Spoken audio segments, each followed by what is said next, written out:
Hi, this is Living Raw Radio, and my name is Geeta Sidhu-Robb. Thank you so much for joining me today for another fantastic show.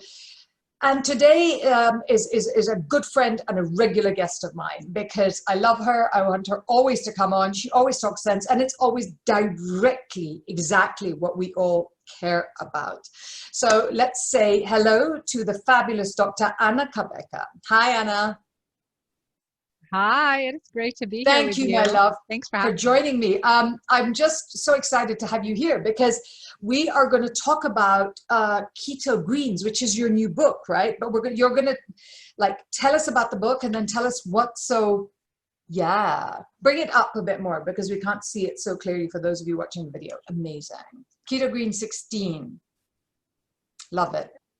Keto Green 16. Yeah, it's really it comes from my journey struggling with weight loss. I mean, I was struggled with weight my whole life. I was the heavy, chubby kid. And it's funny because I was looking at pictures for my daughter the other day. So back in 5th grade, I was the shortest, Oh my chubbiest God, kid you're in so class, tall. right? I am tall. I am tall. It took a while for me to grow. I think I grew in high school and college, but I was a short kid. I struggled with my weight my entire life. And then I was at one point well over 240 pounds. I remember, even with pregnancies, it seemed like I would gain 60 pounds overnight. And here I am, right? An obstetrician and gynecologist at one of the best universities in the country, right? At Emory University in Atlanta. And it was a constant Wow. struggle. And I was a healthy eater. I didn't eat like donuts and bagels, but it's always been a struggle. So there were always had back in the 80s when I was calorie counting in Oh my college, God, I right? hate Really calories. conscientious, hating keeping track, calorie counting, and I also hate keeping track of macros. For anyone who follows my programs, it's Yeah. visual. I mean, it is visual and intellectual, and it really makes it easy to understand and follow and live with, right? But way back then, I was looking at my calories in, calories out, the amount of exercise I was doing, and there was always something I'm like, it doesn't make sense. It's not mathematical. It's not making sense. There's something more to this than calories in, calorie out. And lo and behold, as I continued on my investigative journey, food sensitivities, toxins, mold, yeast, all of these Wow. things Yeah, came into of play. course, because your gut health, your bloating, everything. Yes, yeah, and genetics too, right? There's a survivor body type and survivor bacteria, gut bacteria that we can cultivate or Tell me more destroy. about that. What do you mean by survivor body type and survivor gut? Yeah. So if we take a look in America, think of the Native Americans, Yeah. and we can see from the time America was colonized, over the last few hundred years, that the Native Americans gradually became more diabetic with heart disease and really susceptible to these two conditions, especially diabetes and obesity. Now they have survivor body types. They are designed to be active, to be mobile, to be eating off the land, Oh, and then with the introduction of cereal for breakfast, sandwiches for lunch, bread with dinner, I mean, it is not native to any of our diets, any yeah, of our nobody. genetics. None of us, but especially not our warrior body types. And So this so is also like the Aborigines then, because that's exactly the same with them in Australia. yes, yes. And then put on reservations and, limited in their activity and their nomadic lifestyle. There's and eating from the earth, the wild game and freshly cultivated food, what's in season, right? I always say God created seasons for a reason. Yeah, totally. And we have to have that rotational aspect for us because that just makes us stronger in general. One thing, Geeta, you and I both have daughters, and I've treated a lot of young girls. When their periods start, especially around 12 to 14 years old, and around that time, some of them start to get acne, have Yeah, they do. gain weight very quickly, and all of these quick shifts. And for many of them, their moms would bring them into my office. Maybe they're already on birth control pills, or that's what their moms think they need. And it's like, whoa, whoa, whoa, this girl is like a Pocahontas, right? She is not designed for 8 hours a day inside a classroom. She is designed for exercise, for Running movement, around. eating greens, healthy fats, healthy greens, really a keto green. So our PCO, they eventually may get a classification of, of polycystic ovarian syndrome, or, obesity, or childhood diabetes, or, the list goes Insulin on. resistant. Yep. And menstrual problems, PMS at an early age, all of this. And I've seen it reverse time and time again with not just what we're eating, but the lifestyle in which we're living too, and eliminating certain toxic foods and behaviors that really work against our genotypes. It's as important in that prepubertal, that time frame, and as careful as we're looking at our children and their health as it is for us, especially in this menopausal transition. Yeah. Because here, again, in this transition phase, where the Japanese call it konenki, the word for menopause, and it actually means second spring. So this time from when our periods stop is our second spring. Isn't that better? I love that. I love that. I absolutely love that. I think we should open a website and call it Konenki and Second Spring, and it's so good.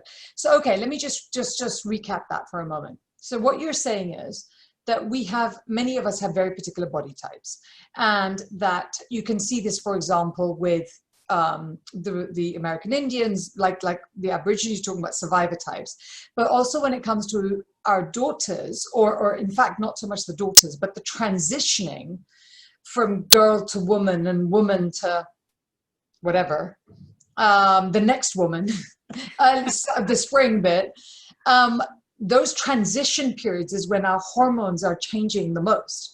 And actually, that's when we need to be paying attention to how we eat, how we live, what we're doing to support our body, as opposed to suppressing symptoms by giving us pills. Exactly. It's a normal period. Just like puberty is normal, menopause is normal, transition is normal. Listen, but suffering is optional. Yes, because that's what I say all the time. Change is inevitable, suffering is optional. It's on the top of my website. Exactly. That is a motto to live by, because the choices we make, and, big part of hormone transition is really honing in on detoxification. That's why, like, your platform is so great, and Nosh Foods, really helping with detoxification, healing the body, working at the cellular level. So our cells are communicating better.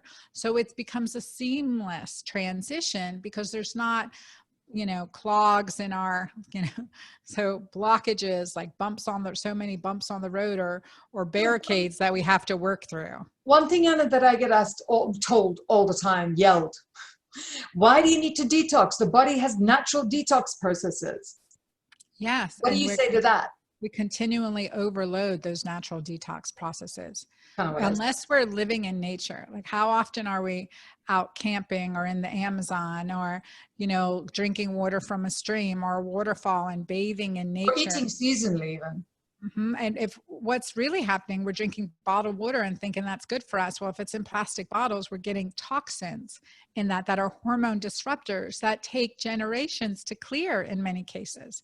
So we really need to think about this. And also, as an obstetrician, the research looking at, toxins passed down from mother to child. Now, this is not for maternal guilt. Like, we get plenty of that, as there is, right? This is really an environmental awareness statement that our umbilical cord blood the umbilical cord blood to our fetuses is carrying over 200 toxic chemicals. Chemicals. And so are we surprised when we have increasing rate of childhood illnesses, autoimmune diseases, autism? Because we pass on 100% of the good and the bad to the fetus, right? We do. And so empowering, no matter how much bad, with the bad that we're passing on, it's the empowerment of the good that we need to focus on. So it's often, instead of, oh, yes, give me more, like I tell clients, I'm not telling you to do more of something. I'm actually telling you to do less of certain things. Yep. So we can take away the things that aren't serving us. And it's always kind of this intuitive dial, this, I always say detox, retox, right, Geeta? I mean, Totally. We're totally, but as long as we're balancing, right? We always have to be ahead of the curve here. No, I agree. I'm always saying to people, I'm literally the one health guru in the world that will say, don't forget the vodka, because actually go and do that, because it doesn't feel like you're trapped and traumatized and can't do anything so-called fun, whatever your version of that is, if it's cake or it's whatever. Just Tequila. Say again. Tequila, but just do it a little bit and then do it and give your body a rest in between it, right? So you don't have to drink every day. Maybe drink every other day or every third day, just as a system to give yourself time to recover. Yeah, absolutely. I agree. And a little bit goes a long way here. And again, and there's time to pause. Like menopause is a time to pause and look at our life and look at, again, what has, what served us, what brings us joy, what brings us pleasure that lasts long term, not momentary, but has long lasting pleasurable consequences, right? Results versus the things we do in the moment that actually hurt us in the long run. So whatever that may be, we have to pause and think about these things, pause and think about the people in our lives that bring us joy and that we really care about and we really love and that we want to connect with. And when we start to eliminate it, and quarantine can kind of help with that, right? Who do we Oh my want to God, how many people have you thought, I never want to speak to you again in quarantine, after quarantine? I've heard that again and again. And it's friends as well. Like it's all, it's all changing. I have a girlfriend who has what she considered a wide circle of friends. And she got really ill about a week and a half ago. And I was speaking to her and she said, I have what she said I called my ride and die friends, people that were my closest people in the world. She goes, but I was literally sleeping on my bathroom floor for 3 days because I couldn't stop throwing up. And she said, I wondered that if I died, would anyone notice? And I was like, that's insane, because she doesn't have any family left. And that's the worst place to be. Worst place to be, right? And that's where it really comes down to the most important thing in our lives are our relationships and our health. So there's that old ancient Middle Eastern saying, it says, if you have your health, you have a million wishes, but when you don't have your health, you only have one wish. I like that. That's very true. Because when you're sick, you can't absorb anything new, right? You can't function, you can't do anything. So, and that was the interesting thing, because we're recording this at the tail end of we hope, of the COVID pandemic. The thing I found so interesting is we've talked about how many people are dying and social distancing and masks and everything. Why are we not hearing every day, eat more fruit, eat more vegetables? Every bloody day. Why are people not telling us that? Eat more fats, right? Like let's eat more fat. Why is no one saying the sugar? Break up with that bad boy sugar, right? Just completely. Geeta, I think this is what's really interesting is also the terminology that evolved. Like we use the word social distance instead of physical distance. Why? Why do you think that happened? Why that choice of words? It's really physical distancing, not social. So that's very interesting. Why do you think? I think it's to create some boundaries or it does. It creates fear, social distance, create fear. I mean, how many times do you walk by people? I always walk by. My mom did this, and this is something people praised her about. Like she would look in someone's eyes and smile, and that was part of her, her culture, her personality, her style. And I look and I smile. Now more than ever, people aren't looking. People aren't looking. You're wearing a mask. You're not looking in someone's eyes. Ava, my daughter, who's 12, the other day, she's like, let's see how many eyes we can make smile. She's like doing. That's so cute. Trying to say, can you tell I'm smiling? And her eyes are smiling. But it's interesting, Geeta, and it really concerns me. It hurts the connectivity that we need as humans. It absolutely does. That word social distancing puts a block, makes us disconnect. Yeah. And we need connection more than ever, because connection, and I write about this in my books, Keto Green and The Hormone Fix. Connection is that hormone oxytocin. And that is the most healing, powerfully healing hormone of the body. It brings us togetherness. It brings us a sense of joy and family. And I think what's really important when we talk about, again, we have to heal our body. We have to heal our physiology. We have to get keto green. And there's so, we've created a movement with this that's Yes. spanning. So just hang on. So why did you, after the hormone fix, why did you then write Keto Green 16? Well, I think what I wanted to do, answering my clients' questions, like what can we do, to go further? What's our next step in doing this? So Hormone Fix is information, it's power, it's plan, and it is creating a lifestyle, right? I have chapters in there on toxins and yes, my menu plans and stress and the cortisol oxytocin connection. Chapter 8 in the Hormone Fix is mandatory reading for everyone right now. And also vaginal health, sexual health. So Keto Green 16 focused more on the keto green lifestyle.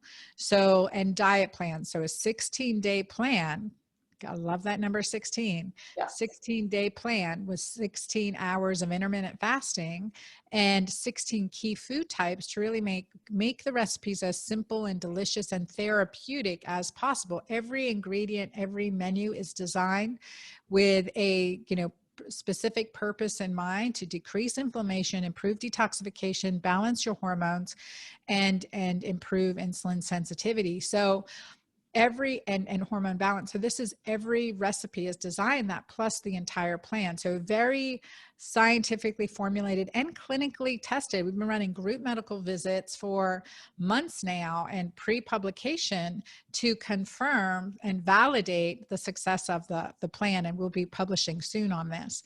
So what have you found the successes to be?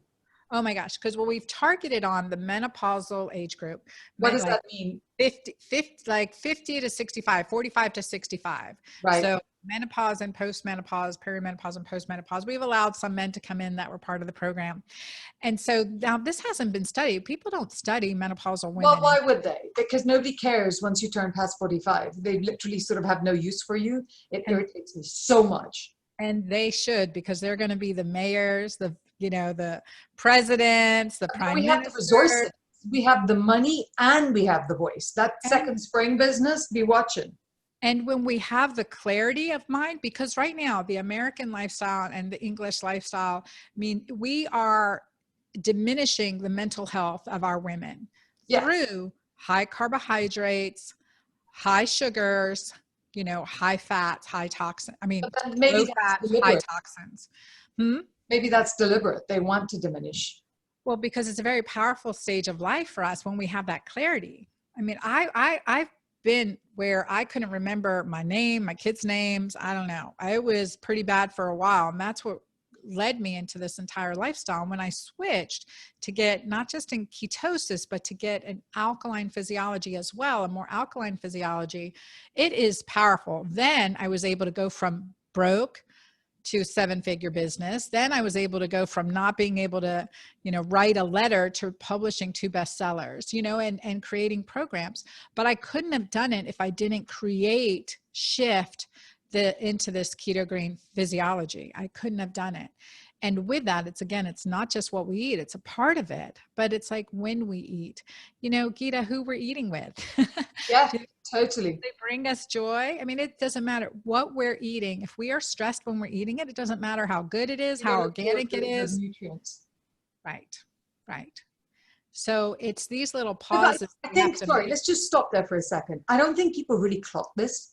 That whole eating in front of the TV thing is fine, I guess. But what people do, it's that, what was it, Emamoto, the guy who did all the water. Yes.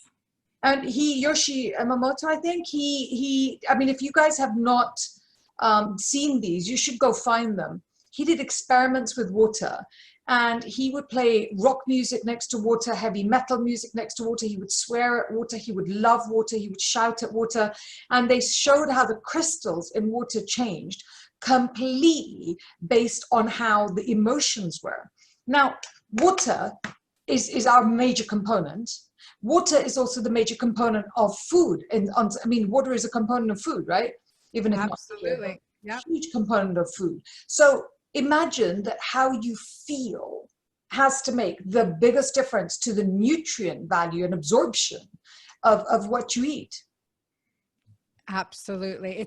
We're energetic bodies. There is no argument. We want to put it down to physical sciences, but we are energetic bodies. Hormones are energetic molecules.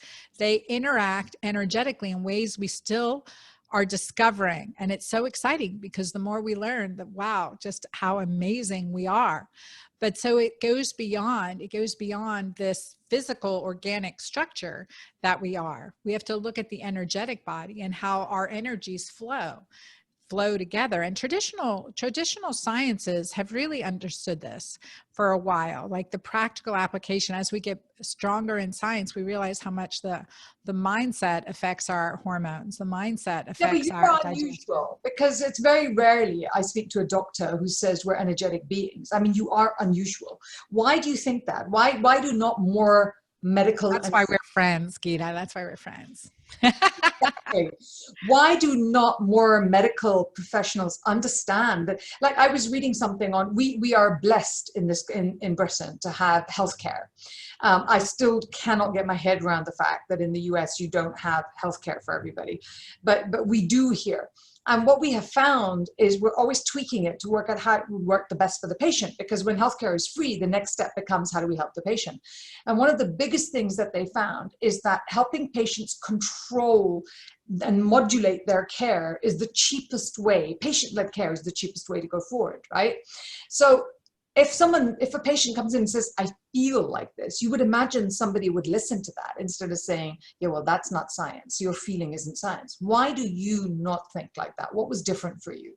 Because I experienced it, honestly. I experienced it generationally. I saw my mom suffer, and I saw my mom suffer with diabetes and heart disease and, you know, and postmenopause or premenstrual syndrome, premenstrual depression, cyclical depression through her life. And I saw how our best of the best in the medical society addressed it. And I said, and her life ended prematurely at age 67, tragically. And she was just amazing. And also I witnessed too, how our care is quite different than her ancestral care, which is Middle Eastern.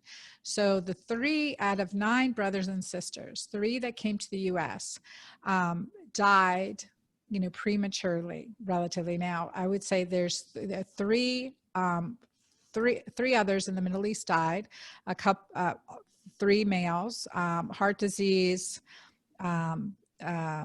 war, and diabetes. And 2 sisters and 1 brother outlived my mom, significantly. And I had to think, okay, you know, why? What was the difference here? And sometimes it's intervention. Sometimes, without a doubt, for my mother and her 2 brothers that were here, polypharma, right? Polypharma. So being on, by the time my mom died, she was on 11 medications. Is that what polypharma means? Sorry, you lost me there. I didn't understand that. More than 1 medication at a time.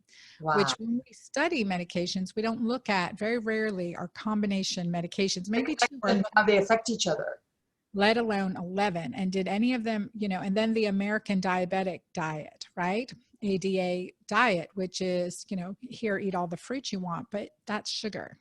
That's sugar. You know, or have a bagel and a muffin instead of, you know, I mean, it's sugar. It's all carbohydrate sugar. Had I known then what I know now, I'm sure my mom would be like trailblazing right now. And so, and I witnessed that in my own health, you know, from 39, being, you know, rising hemoglobin A1C, getting close to being pre-diabetic, being over 240 pounds, having significant hair loss, and struggling, being infertile and early menopause, right, at 39. So through my journey, through, you know, so many, right, serendipitous encounters and through faith and a journey around the world, I was able to reverse the early menopause, restore my menstrual cycles, and get pregnant naturally at age 41, when I was told I would never be able to have another child again. And look, I'm an OBGYN. I studied fertility. I helped so many patients. I did intrauterine inseminations, helped patients through IVF. I mean, name it, right? And I had hit a roadblock. So that shifted how I think about things, because, you know, my doctor's bag is quite different than what it was when I started. Yeah. And so understanding that there's an energetic component, especially stress physiology, especially fear-based physiology. And when we're social distancing, we're innately igniting a fear-based disconnection, which increases cortisol and decreases oxytocin, the most healing hormone of our body. And I always say oxytocin, not to be confused with oxycodone, which is a pain reliever. So just to be clear. That's insane. So we have a few minutes. Talk to me about vegan. That would be us. We do vegan keto. Talk to me about Keto Green 16. So just give me a few, like, what are the things people should eat? What are the things they shouldn't eat? And then we'll tell them how to get hold of it. Yeah, definitely. And speaking of vegan, in my book, Keto Green 16, because my audience, I had a large number saying, can you create a Keto Green, a vegan plan? Yeah. So I have my omnivore Keto Green 16 plan, and I have my vegan Keto Green 16 plan. Good. Which is amazing. And actually my online community, my Keto Green community, is going through the vegan plan right now. So it's pretty fascinating. Some people have never gone a week, let alone a day, you know, without meats. It's insane when you think about it. Right. And it's just a great cleansing. Again, let's pause in the eating of meat, right? Oh let's my God, so much. Mm-hmm. And that can be very therapeutic. Oh, it's so much, because it even changed. The thing I found, we did a plant-based challenge last year, and it was the way people felt emotionally that changed, right? So true. And especially based on what we're eating. Again, the energetic component. Look, for example, if we're eating a stressed out cow that was given antibiotics, was crowded, living in a crowded condominium, so to speak, whatever, you know, and then is terrified at the time of its death, right? We are ingesting those hormones. Of course we are ingesting that without a doubt. And we eat what they ate.